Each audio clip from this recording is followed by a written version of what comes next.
ሜሲ ተዋወቁ። ዶክተር ዳዊት ይባላል። የዚህ ክሊኒክ ባለቤትና ጎበዝ ዶክተር ነው። ኦ መሳይ እሱ ነው። ስላንተ ብዙ ሰምቻለሁ። እሺ እንዴት ነህ ዳዊት?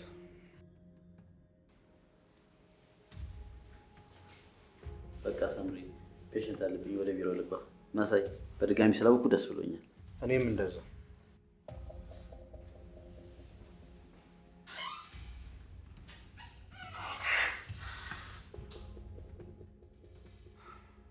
ጥሩ ሰዓት አልመጣሁም መሰለኝ የረበሽኳችሁ። ምንድን ነው የምትረብሸው? እሱንማ እኔ በምን አውቀዋለሁ? የተረበሹት ናቸው የሚያውቁት። ስነ ስርዓት ያዝ። ዛሬ ምን ሆነሃል? ለካ ሌባ እናት ልጇን አታምንም ሆኖብሽ ነው እኔን በሌሊ ስጠረጥርኝ የነበረው። ማለት ምን ማለት አለው? ነገሩ ግልጽ ነው። ይኸውልህ ሜስ፣ ይሄ የስራ ቦታዬ ነው። ሌላውን ማታ እናወራለን።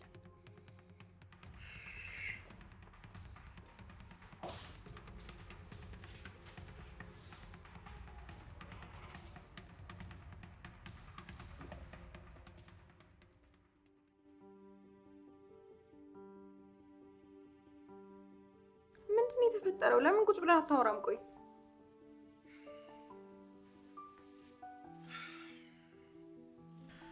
ቅድም የሳምሪ ስራ ቦታ ሄጄ ነበር።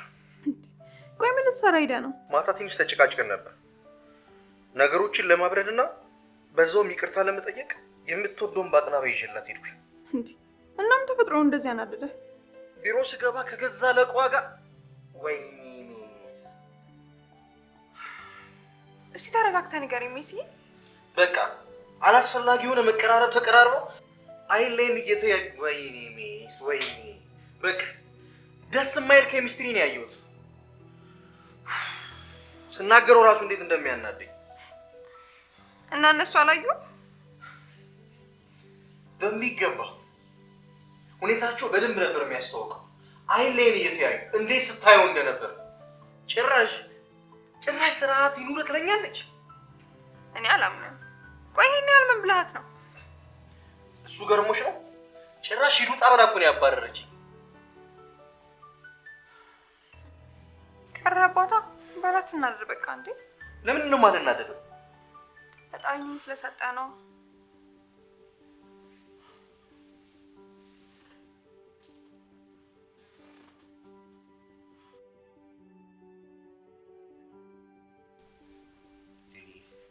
አሁን ጊዜው አይደለም። መረጋጋት እፈልጋለሁ። አረ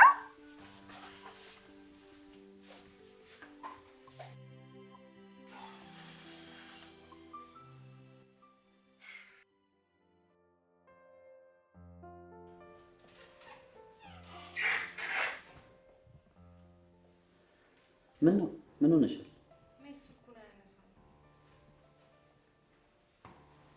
ታዲያ ምን ያስጨንቃል? አላየው ያልሰማው ይሆናል። ደግመሽ ደውይለት። ደጋግሜ ሞክሬለታለሁ። ቅድም ትንሽ ተጋጭተን ነበር። በቃ አኩርፎ ነው የሚሆነው። በእኔ ምክንያት ነው አይደል? አረ በፍጹም። ሰሞኑን ትንሽ ተጋጭተን ነበር። ያው በትዳር መሀል አይጠፋም አይደል? አይ አልመሰለኝም። ቅድም ሲያየኝ አልተደሰተም። ፊቱ ላይ ያስታውቃል። አይ በፍጹም እንደሱ አይደለም። ያው እንደነገርኩህ ነው። እርግጥ ነው አንቺን የመሰለች ስማርት ቆንጆ ልጅ ባህሉን ቢቀናም ቢናደድም አልፈርድበትም። ያው አጠገብሽ ሆኜ ስላየኝ ያልተደሰተው። አትጨናነቅ ዴቭ። በቃ ቅድም እንደነገርኩህ ነው። ትንሽ ተጋጭተን ነው ካልሽ ይሁንሽ። ለማንኛውም ለጥብቅ ጉዳይ እፈልግሻለሁ። ተመልሼ እመጣለሁ። አይ ዛሬ እንኳን በጊዜ ብገባ ጥሩ ነው። ያው የማወራሽ ጉዳይ አለኝ። ለጥብቅ ጉዳይ ነው ፈልግሽ። ያው የማማክረው ሰው የለም ታውቂያለሽ። እሺ ካልክ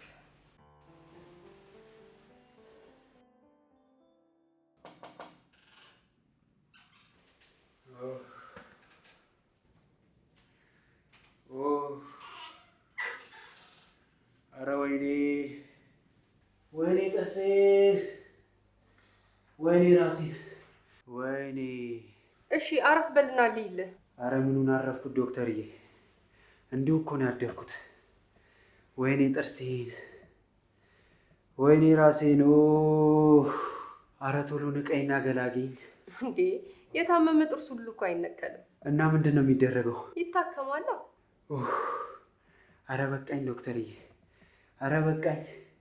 ከዚህ ጥርስ ጋር ተቻችሎ መኖር በቅቶኛል ዶክተርዬ። መንጊና ንቀይልኝ ልገላገለው። እሺ ተቀመጥ። እሺ ኧረ እሱ ጋር አይደለም። እሺ ቆይ ወይኔ እስኪ ትንፋሹን ላጠረኝ እኮ።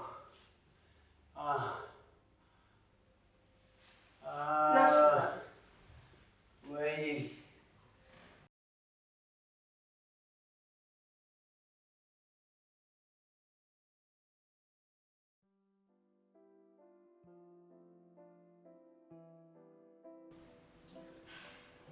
ሊሊዬ አሁንም እንዳኮረፍሽ ነሽ? ይቅርታ ሊሊዬ፣ ቅድም ትንሽ ስሜት የሆኜ ነው። ችግር የለም ሊሊ፣ ይቅርታ እየጠየኩሽ እኮ ነው። ለምንድን ነው የማታወሪኝ?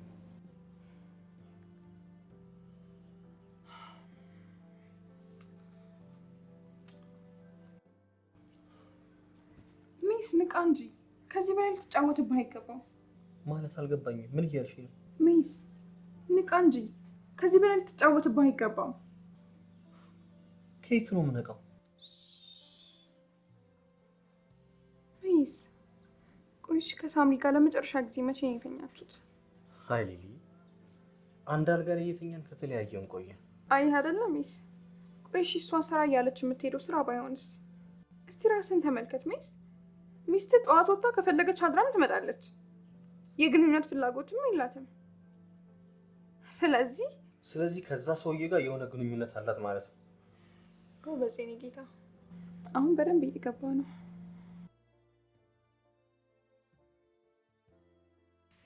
የስ ሊሊ፣ ትንሽ ብቻ ነው የቀረሽ። አላማሽን በደንብ ታሳካለሽ።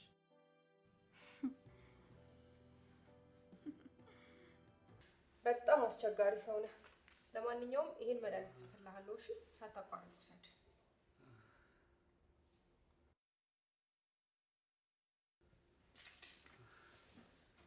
ዶክተር በጣም አመሰግናለሁ።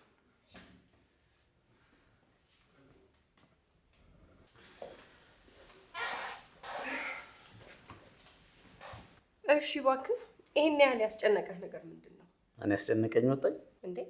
በጣም እፈልግሻለሁ የማማክርሽ ጉዳይ አለኝ ስትለኝ ነው። ያው ሰው ሲጨነቅ ብቻ ሳይሆን አልፎ አልፎ ማውራት አለበት ብዬ ስላሰብኩ ነው። እሺ ልታወራኝ የፈለግከው ነገር ምንድን ነው? ያው ከባለፈው ጀምሮ አንድ ጉዳይ እያሰብኩ ነበር። ያው ካገዘሽ ብዬ ላማክርሽ ነው የፈለግኩሽ። እንዴ ጭራሽ ስለኔ ነው ጉዳዩ? አሁን ለመስማት ጓጓ። ያው ሊሊ እዚህኛ ጋር በሪሴፕሽን ብትቀጠር ብዬ እያሰብኩ ነበር። የምርህን ነው ዴቭ? ወይኔ በጣም ነው የማመሰግነው። ይሄ ለእኔ በጣም ትልቅ ነገር ነው። ያው ይገባኛል፣ እረዳሻለሁ። እኛ ስላሰብነው ብቻ አይሆንም። ያው የእሷን ፍላጎት መታወቅ አለበት። አረ እንዴ በጣም ነው ደስ የሚላት እንጂ ምን ጥያቄ አለው? ሌላው ደግሞ እንዴ ሌላም ሰርፕራይዝ አለሽ እያልከኝ ነው? ለመሳይ መጽሐፍ መሳተም ያልሽኝም ብር። ወይኔ ዴቭ ምን እንደምልህ አላውቅም። በጣም መልካም ሰው ነህ። ምንም አላረኩልሽም። በዛ ላይ ብድር ነው ትመልሻለሽ። ወይኔ በቃ ዛሬ ሜስና ሊሊ እንዴት ደስ እንደሚላቸው። እኔ ሁሉንም ነገር ያደረግኩት ላንቺ ስለው። በዛ ላይ ቆንጆ መልካምና አስተዋይ ሴት ነሽ። ደስተኛ ሆነሽ ማየት ነው የምፈልገው። በዛ ላይ የድርጅቴ ጎበዝና ታታሪዋ ሰራተኛ ነሽ።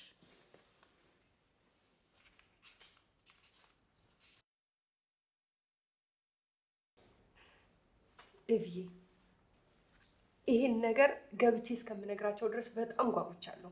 ብሄድ ቅር ይላል? በቃ ችግር የለውም፣ እኔ ላድርስሻ። ኧረ እንዴ ዛሬማ በዛብኝ ውለታ። እኔ ራሴ እሄዳለሁ። በጣም ነው የማመሰግነው። በጣም አመሰግናለሁ። እሺ በቃ የነገ ሰው ይበላል። ቻው።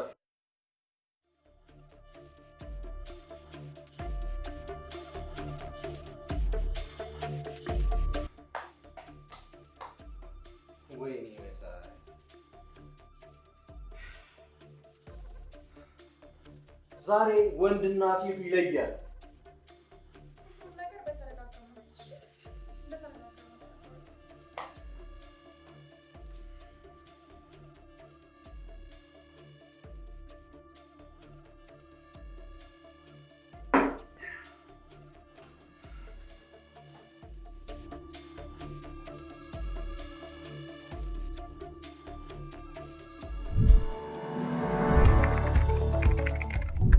አሁን ያለነው ለቡ መብራት ኃይል የዲኤምሲ ዋናው መስሪያ ቤት።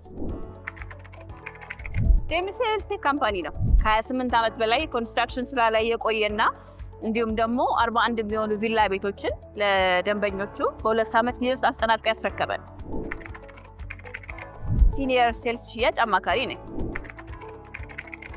ሎኬሽናችን ለኑሮ በጣም ምቹ የሆነው ለቡ መብራት ኃይል ለሚገኘው ግንባታችን ኦልሞስት 50% ላይ ደርሷል። ወደ 24 ሰዓት ያለማቋረጥ እየተሰራ ነው ያለው።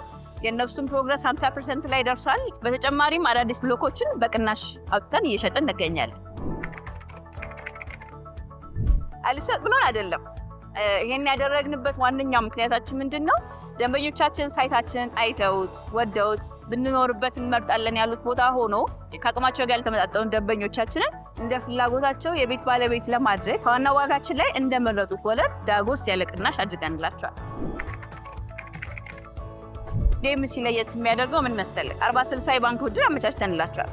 ይህም ማለት በ2 ዓመት ተኩል ጊዜ ውስጥ 40%ን ከፍለው 60%ን ደግሞ ቤቱን እየኖሩበት እኛ ባመቻቸንላቸው የባንክ ብድር በ20 ዓመት ጊዜ ውስጥ እየከፈሉ የሚኖሩበት ነው የሚሆነው። በተጨማሪ መረሳት የሌለበት ነገር ደንበኞቻችን የቤት ባለቤት ለመሆን መክፈል የሚጠበቅባቸው 8% ብቻ ነው። ቢሮአችን ቅድም እንደነገርኩ ለቡ መብራት ኃይል ለሚገኘው። ለበለጠ መረጃ እንዲሁም ሳይት ለመጎብኘት ደግሞ ከታች በምናስቀምጥላችሁ ቁጥር ቢደውሉ በቀላሉ ያገኙናል ማለት ነው።